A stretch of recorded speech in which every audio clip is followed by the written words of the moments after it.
Hello, good morning, 8:25 AM. Natapos na yung short na entry ko.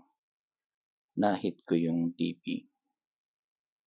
And then, ngayon naman, tinatry kong pumasok ng long.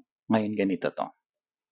Um, sa 15 minutes, right? Dito ko na-hit yung TP ko. Sa 15 minutes. Averaging, right? Averaging. Averaging sa 15 minutes.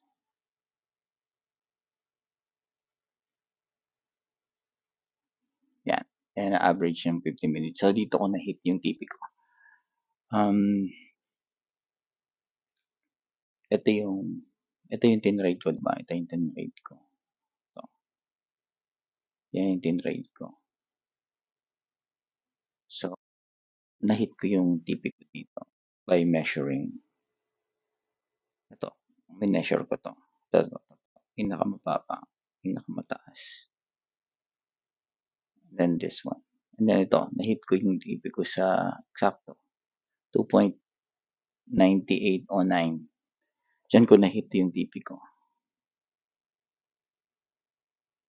Yan. Ngayon, binabanatan ko ngayon tong reversal. Kasi nandito na yan. Binabanatan ko yung reversal.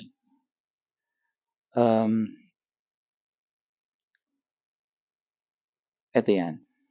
Edi nandito tayo sa reversal. Let's say, ito na yung last support mo. Last support. Yan, last support. Right? Interesting to. Last support. And then, nasa na yung last pullback mo? Ito, last pullback. Last pullback. And then, ito yung mataas na pullback niya. Ito yung mataas na pullback niya. Ito. Yan, pinakamataas. Hindi pa inabot, di ba? Pero ito inabot na. Itong sumunod na pullback dyan, inabot na yan. Yan, ito. Eto. Yan. Yan. Naabot na tong pullback na. Naabot na yan.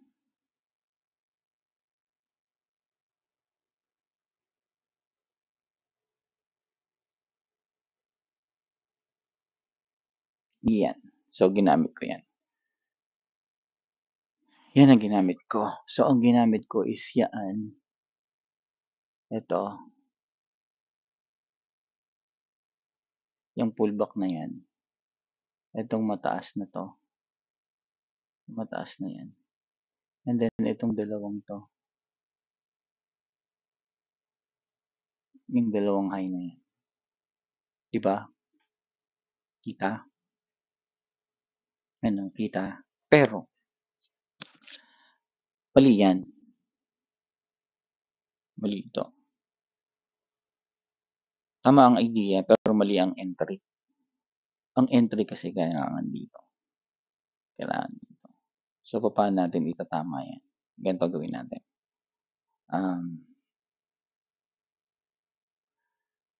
Ito yung high. Diba? Ito yung high.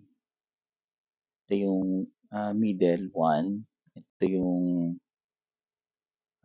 resistance na hinihit natin. Yan yung 2. And then ito yung 3. Ito yung 3.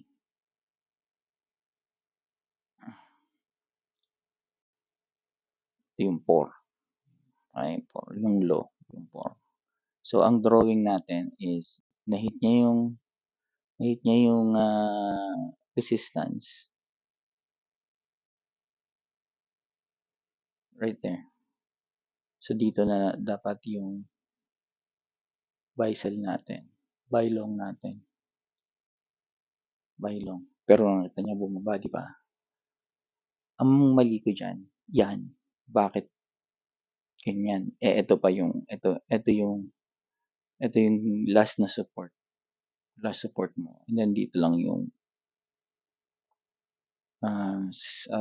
stop loss mo. Yung stop loss masyadong na $50 eh. So, ang gagawin mo dito, patient. Technical analysis mo. 'yang pagbaba. Technical analysis mo. Anong hinahanap natin dito? Ito lang, kailangan niyang ma-break yung mga support. Problema kasi hindi natin kita sa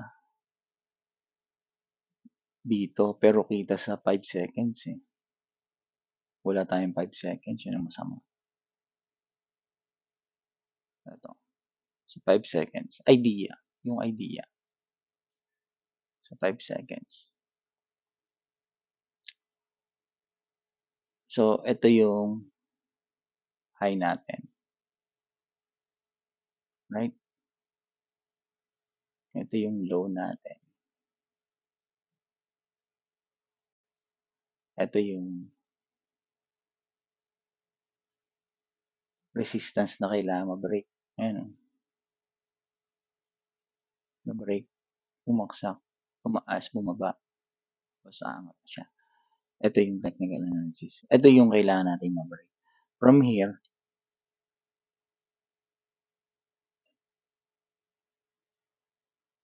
dyan,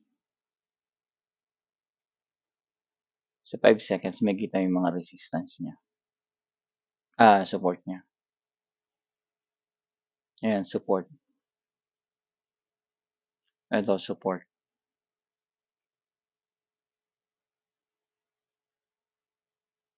Support. Support. Ang theory is, kailangan niyang ma-break yung support and then bumalik siya. Ayan. Kailangan niya ma-break yung support and then bumalik siya and then pagbalik niya, supposed to be, doon ka palang bibili. Dito. Supposed to be, dito ka bibili. Nandun pa rin yung stop loss mo. Mas malapit ka ngayon sa stop loss mo. Diba? Yan. Yan ang theory. Dito ang buy long mo. Buy long. Long. Pag hindi yan nag-workout, hindi pa yan yung pinakamababa mo.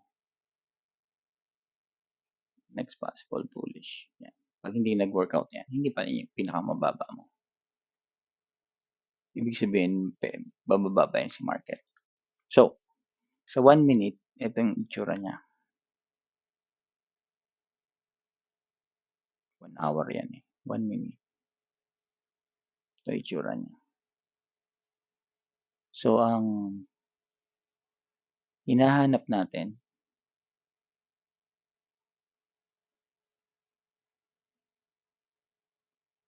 within the area lang. Ito,